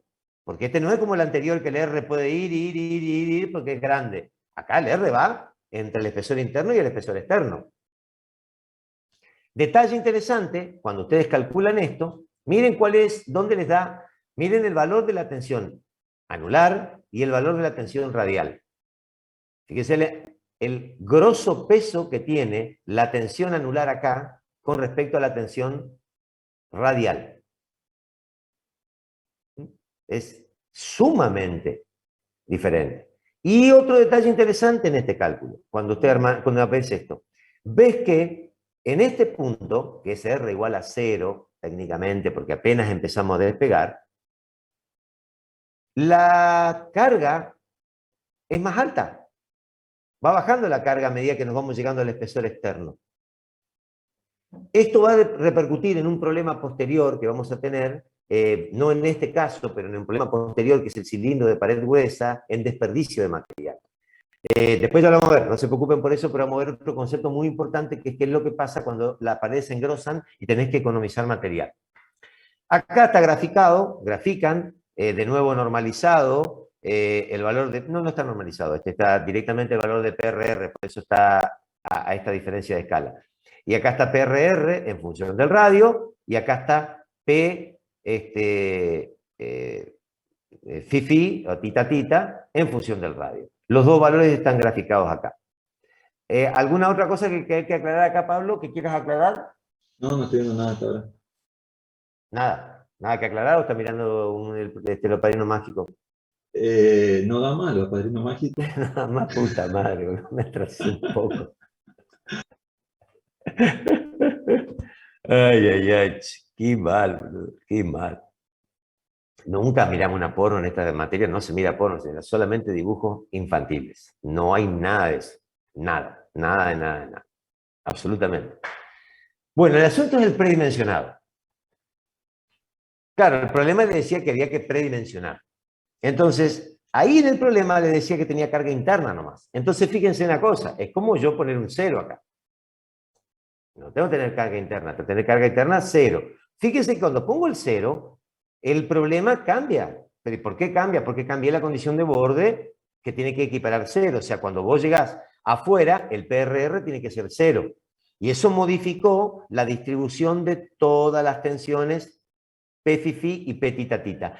No la modifica tanto como uno podría esperar. Y la verdad que no. Mirá, le pones 100, estas están en 550 y acá en 528, y le ponemos 0, y tenés 550, 523. Fíjate vos que está bien. Vos me decís cambió el signo. Sí, claro, cambió el signo. Pero bueno, cuando estamos trabajando con un material que no sea sensible a la tensión de tracción y compresión, no parecería, es llamativo, digamos, que en ese caso da medio lo mismo, ¿no es cierto? Si estás trabajando con un tanque de acero, como tensión y compresión y tracción da lo mismo, no hay problema. Ahora, el tanque no es de acero, cambió todo, ¿no es cierto? Si no tiene esa característica de simetría de trabajo, ¿no? Así que es interesante cómo no varían tanto las tensiones anulares. Y ahí, en vez de despejar, Pablo les preparó una tablita en la cual fijó todos los datos conocidos. O sea, en los datos acá tenemos que ya conocemos cuánto vale la carga, tenemos cuánto vale el radio de interior está fijo, y lo que se hizo es ir incrementando el espesor hasta que la carga anular baje por debajo del sigma admisible. Este método iterativo no requiere estar despejando, ¿no es cierto? Y les permite a ustedes darle una idea de que más o menos 271 para arriba, ese tanque estaría en buenas condiciones de soportar una tensión admisible de 87. O sea, requiero que el tanque tenga un espesor de más o menos 0,7, ¿no es cierto? Bastante, no es pavada, un pedazo de espesor. Bueno, eso tiene que ver con el desperdicio de este material, porque si ustedes se ponen a mirar, fíjense que cuando miremos el 2,1, de 2,1, cuando tiene 2,1 el tanque apenas, ven que esta tensión está coincidiendo con la primera. O sea, todas las tensiones que nosotros estamos evaluando son las tensiones donde el R está contra el radio interno. O sea que el tema es que estas son todas tensiones internas. Todo lo que pasa de ahí para afuera baja. O sea que, claro, lo necesito porque forma parte del problema, pero las tensiones más grandes están en el comienzo del agujero y van bajando para atrás. Entonces uno podría decir que vos, fíjate qué pasa, vos trabajás con el sigma admisible y el sigma admisible se lo tenés que hacer cumplir. Voy a tratar de hacer un dibujito. Esto va a ser muy importante en cilindros, no tanto acá. Es acá también importante, lo que pasa es más difícil de resolverlo. Esto hace esto. Pero la puta madre, carajo. Espera. No. Acá. Es que no estoy bien. Acá. Esto es así. Vos tenés acá un espesor y acá está el externo. Las tensiones más admisibles quedan definidas por esto. De acá para allá, la tensión baja. ¿Qué significa? Que toda esta parte, todo esto, está trabajando bien por debajo de la tensión admisible. Sin embargo, vos lo necesitas igual, porque si no, no resuelve el problema. O sea, este es el tipo de problema que se genera en estos tanques, estos contenedores de paredes gruesas. Se necesita que sea gruesa la pared para que la tensión acá arriba no suba, acá abajo no suba, pero mientras tanto tengo una tensión muy baja acá, lo cual eso se llama desperdicio. ¿Cuánto de desperdicio? Depende del espesor. Depende del espesor. ¿Todo ese espesor es del mismo material o se podría Sí. abaratar utilizando otro? Se podría hacer algo, Tripaldi, que es, no te lo voy a adelantar ahora y lo vamos a ver después, no sé si me tocará a mí o le tocará a Pablo. No se usa para tanques esféricos porque es sumamente complicado. En tanques esféricos es muy difícil esto. No tengo conocimiento que se haga. En tanques cilíndricos sí se hace. ¿Se hace qué cosa? En el tanque cilíndrico de pared gruesa pasa exactamente lo mismo. Vos vas a tener que las tensiones están dominadas por un sector del cilindro desperdiciando material, cosas parecidas a esta. Entonces lo que se suele hacer con los tanques cilíndricos es se hacen tanques pretensados, o sea, se mete, se corta acá y se encamisa este cilindro dentro de otro cilindro más grande a presión, de modo que este le meta fuerza acá. Y de eso se logra, metiendo un cilindro interior pretensado, se logra aprovechar el espesor a lo largo de todo el material. O sea, y a veces se hacen no uno, sino dos. Se hacen triple encamisado, se puede hacer, de acuerdo a cómo sea el espesor. Y cada uno de ellos mete tensión en el medio. Entonces eso hace que, aunque parezca mentira, el espesor final va a terminar siendo mucho menor que si lo hubiera hecho un solo material. En definitiva, no es como idéntico como vos lo dijiste, de distinto material, sino que es como que al material le vas cambiando una pretensión interior. Entonces, en realidad, es el mismo material, pero pretensado, o sea que es como otro tipo de material. Más o menos lo que vos intuías que se podía llegar a hacer. Es un encamisado. Como incluirle otra fuerza, digamos, que contraste la fuerza. Claro, un encamisado. Un encamisado para evitar que haya tanto desperdicio de tensiones de borde. Ya lo vamos a ver cuando veamos el cilindro de gran espesor. Esto se usa cuando se fabrican, en piezas de metal, armas de gran calibre, se utilizan cosas así. Por ejemplo, también se pueden utilizar materiales auxéticos que tienen un comportamiento bastante diferente y resulta que funcionan mejor con presiones interiores, porque se comportan distintos y registran menores espesores por este problema. Los auxéticos son bastante interesantes, se comportan bastante interesantes en estos casos. Ya lo vamos a ver en su momento cuando lo analicemos. Cada vez que le paso la última pregunta y voy cerrando. Acá está. Ya estamos cerca de las -4, profe. Sí, por eso. Ahí le paso la tercera pregunta. ¿Qué aporte hacen Beltrán y Mitchell? No, yo decía por el partido, güey. Sí, pues. Ya no quiero ni saber nada. Dolor de saber de qué, ¿no? Una tortura.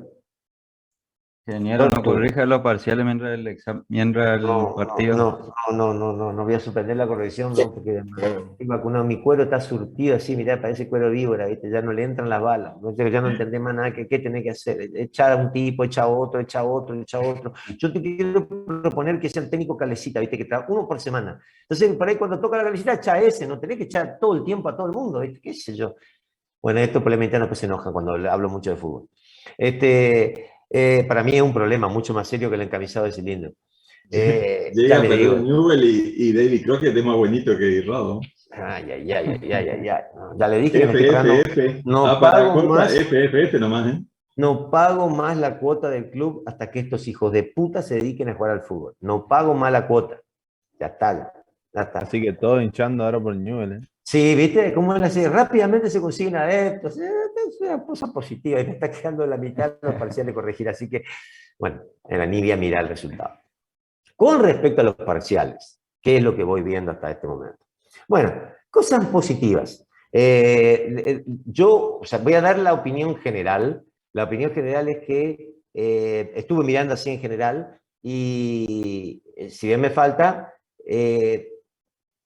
muy bien. La verdad que lo felicito como grupo. La verdad que anduvieron muy bien, esto independientemente que haya mejores o peores, por supuesto lo hay, anduvieron muy bien, atinando directamente al meollo de los problemas, bien. Por supuesto que los años que tengo detrás de esto me hace detectar ciertas cuestiones, 7 preguntas contestadas exactamente igual. Ustedes me dirán, no tengo la menor idea de quién es, pero bueno, qué sé yo. Las 7 están contestadas bien. Entonces, en este caso, fue una coincidencia astral positiva, digamos, ha pasado coincidencia astral negativa. Suele ocurrir ese tipo de cosas cuando las preguntas tienen una característica que, como la que pasó en este caso, que hay casos estos son los casos particulares. Yo miro en general. ¿Qué veo en general? Cuando ustedes se expresaron, han tratado de explicar con sus palabras, han cometido errores, por supuesto, mayormente en la pregunta 3, fue la pregunta con menos éxito, a pesar de que a lo mejor más de uno de ustedes pensaba que era la pregunta que más podían tener éxito, fue una de las preguntas con menos éxito, pero en general nadie escribió pavada, y eso es muy importante. Nadie escribió pero nadie escribió una huevada. Nadie. O sea, es jodido que cuando rindan 80 tipos todos escriban sobre el tema. ¿No es cierto? Sí, digamos, está bueno eso. La verdad que a mí yo estoy ampliamente satisfecho, independientemente de que esto no estoy diciendo que salieron todo bien, porque no vamos a montar en eso. Importante, no hay desastres que dejan afuera gente ya en el primer parcial. Habrá 1 o 2 casos, pero son 80 los que rindieron. Hay una gran cantidad de gente que va a rendir teoría y va a pasar a la segunda, al segundo parcial, no, algunos aprobados, otros sin aprobar, pero ahí. Lo cual es muy bueno y los que están cursando más de una vez saben de lo que les hablo. Esto en general, sí. ¿Cuántos alumnos entrarán en el aula para rendir la teoría? Bueno, eso es todo un problema, No me pregunte porque es todo un problema. Porque de todas formas yo ya, 70 me dijeron, entran 70 en el aula. Pero en todo caso, no va a haber problema porque yo creo que rindieron en total 78. Yo no terminé de corregir, pero probablemente haya sí 8 que queden pendientes al segundo parcial, no están afuera, pero no le da el puntaje para llegar a la teoría, pero siguen en carrera sin problema para el segundo parcial y recuperar el primero. Porque que pasé esa teoría o no pasé esa teoría no significa que está fuera de carrera. Está fuera de carrera si no hiciste nada. Afuera de carrera no estás de ninguna manera, porque igual podés hacer el segundo parcial, pero tenés que sacar más de 80. Pero en general lo que yo estuve viendo es que los que están en este parcial no necesitarían sacar más de 80 en el segundo. Aún los que pasen a teoría, aunque los que no pasen. Pero la verdad es que porque es bueno en general. Me parece que va a haber un coeficiente bien bajo, eso es malo. Porque cuando hay tan buenas notas no hay coeficiente prácticamente, no está levantando porque no hay buenas notas. Hay bueno en general, es bueno el promedio y eso es muy bueno. Ahora, si llegáramos a no entrar 70, bueno, vamos a rendir una o 2 teorías, va a ser una prueba de 45 minutos, así que en 45 minutos nos volvemos a nuestra casa. Si no entramos, a lo mejor Pablo se va con un grupo a un aula y yo me quedo con el grupo allí, no sería gran problema que tomemos allí, se puede tomar el mismo tema, aparentemente no habría mayor problema en ese sentido. Así que, sí. No escucho. ¿Dos? ¿Sí? No te escuché. Bien, le pregunto cuántos temas dijo que voy a tomar. Mirá, no lo tengo decidido. En general tomo 2 temas. Tomo un tema del capítulo 1, un tema del capítulo 2. A veces tomo un solo tema, no lo tengo definido. A veces tomo 2 más que nada por si no invocarte justo en el que no sabes, ese es el problema, ¿no es cierto? Porque te pido uno y justo no sabes. Acuérdense que los temas para rendir tienen que llevar nada, o sea, una virome, nada tienen que llevar. No quiero calculadora ni celular, nada, la hoja se la damos nosotros. Así que una virome o lápiz. Listo, nada más. No entro por nada más. Hey. Regalen hasta 1 hora, por lo menos, no 45 minutos. escuchame un tiempo. Nosotros 45 minutos nos hicieron 3 goles. ¿Cómo no va a poder hacer gol el parcial en 25 minutos? 45 no hemos comido 2 goles. No, pero sobra, tiene que dar unos sobra. 15 más para el tema de la sanitización y todo eso. Sí, bueno, eso es en rendido o neto, eso es horario neto. Es más de lo que doy en cualquier... Si te doy 45 minutos para 2 temas, yo doy 1 hora y media para todo. Pero bueno, si no son 45, pueden ser 50. Yo lo voy a dimensionar porque va a ser uno largo y un tema corto. Pues eso es así. Lo que les quiero decir es esto. No lleven mochila, cartera. No hace falta nada, no se van a morir. Lleven solamente el lápiz. Los que rinden virtual, ahí van a rendir con la camarita, pero van a ser sometidos a preguntas sobre el tema. Así que es bien diferente rendir presencial que virtual. Profesor, Sí. ¿los de sí. Corrientes catalogamos como lejos de Resistencia o cerca? No, Corrientes cerca. Corrientes tiene que tomar Checo Corrientes. Te vienen a la joda acá, no va a venir a rendir. Para dejarte joder. Ingeniero, entonces si hay alguno que rinda en virtual, ¿le va a haber espacio en el aula? También puede haber, pero en realidad yo lo que tengo entendido de que por la encuesta que hice, 6 alumnos no podían venir a clases presenciales. Supongo que de esos 6 pueden venir para el parcial porque vienen ese día y se van de nuevo. De hecho, debe estar por ahí, no sé si está por ahí Gasola, él que vive Acá afuera. estoy, profe. Bueno, caso Gasola, él dijo, yo tengo que rendir, vengo, porque es un día. No puedo venir a todas las clases de todos los temas, pero puedo venir para ese día. Eventualmente alguno va a poder venir, así que van a ser menos lo que van a estar afuera. Pero bueno, eventualmente sí. Lo que pasa es que quiero ser claro. Va a ser más complicado rendirlo virtual. No es una opción. O sea, yo quiero que rindan presencial. A ver, cuando no haya más remedio, el virtual va a tener el problema que no entra en el coeficiente y tiene preguntas sobre el tema. Pues ya me cansé de que me copien. La realidad es, punto. Ya me podrí de la copia, estar controlándolo con la camarita y te podría. Entonces, vamos a rendir presencial y ya el segundo parcial va a ser presencial. Así que se olvidan, esto ya se termina. El segundo parcial va a ser totalmente presencial. Ya ni Profe, se... justamente con eso, supuestamente el lunes se vuelven las clases de tercer año. ¿El jueves habría clases presencial? Sí, habría clase presencial. Sí, Gasola. ¿Y cómo, No sé quién me habló. cómo sería el tema de la cantidad que dijo 70? O sea, Bueno. ¿grupos o...? Ahí estamos.